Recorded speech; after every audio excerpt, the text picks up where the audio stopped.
Penularan wabak COVID-19 memberi impak kepada pelbagai sektor termasuk juga sektor pendidikan. Kebanyakan negara telah mengarahkan penutupan sementara institusi pendidikan sebagai sebahagian daripada langkah untuk membendung penularan wabak COVID-19. Walau bagaimanapun, pandemik COVID-19 ini mungkin memberi peluang kepada kita untuk melihat semula dan mengubah sistem pendidikan yang sedia ada untuk mendidik anak-anak kita dengan lebih baik pada masa akan datang. Oleh itu, larangan kehadiran pelajar ke institusi pendidikan secara fizikal sudah memperkenalkan pengajaran dan pembelajaran PDP secara online bagi meneruskan agenda membangunkan modal insan untuk memajukan anak bangsa pada masa hadapan. Akan tetapi, terdapat beberapa cabaran atau halangan PDP secara online. Yang pertama, kekurangan kemudahan dan alatan. Seperti yang kita tahu, untuk melaksanakan online learning ni dekat rumah tu mestilah ada komputer, ada internet ataupun smartphone. Mungkin orang yang berada di bandar, orang kaya atau orang yang mampu ada kelengkapan ini tak ada masalah. Tapi untuk orang yang berada di luar bandar atau pendalaman atau orang yang datang daripada pendapatan yang rendah mungkin tak dapat menyediakan kesemuanya kemudahan ini. Mungkin mereka tak ada internet atau tak ada komputer atau tak ada smartphone.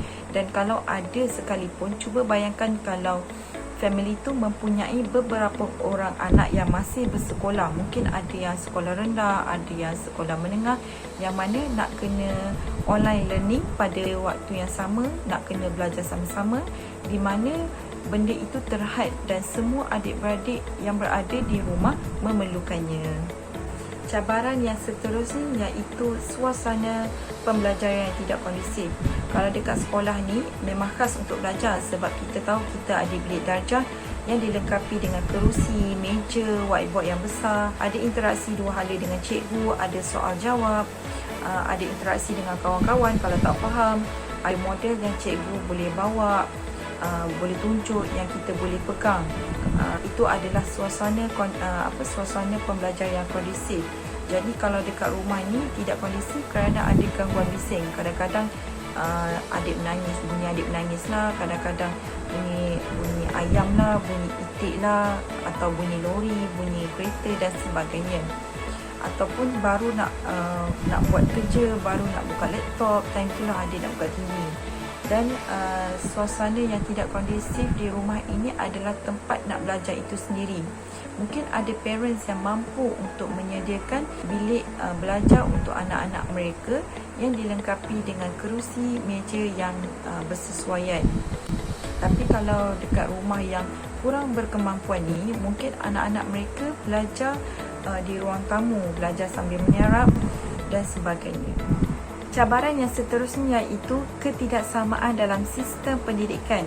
Pertama sekali, bukan semua pelajar ataupun guru mempunyai akses internet ataupun peranti yang diperlukan untuk melaksanakan PDP secara online.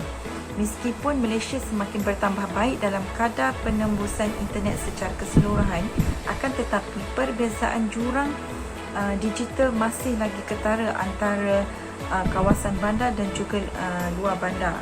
Aktiviti PDP secara online juga akan terganggu apabila pelajar yang berasal daripada keluarga miskin ataupun yang berpendapatan rendah tidak mempunyai smartphone, komputer, tablet, TV ataupun alatan teknologi maklumat dan komunikasi yang lain di rumah yang mana boleh menyokong online learning mereka. Oleh itu, pelajar yang tidak mempunyai akses kepada peranti digital ini dan pencapaian internet akan mendapati mereka terpinggir dan tercicir dalam pendidikan, manakala rakan yang lain boleh terus belajar dalam tempoh penutupan sekolah.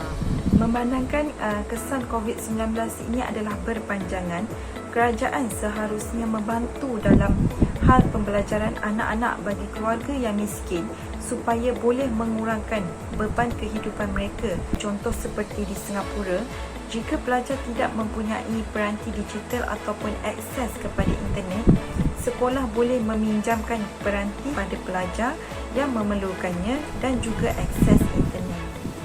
Telah sekian lama, pembaharuan sistem pendidikan seiring dengan industri 4.0 kerap dibincangkan. Ini kerana dalam tempoh sekatan pergerakan akibat COVID-19, pembelajaran dalam talian bukan lagi satu pilihan tetapi keperluan. Sekian sahaja daripada saya. Assalamualaikum.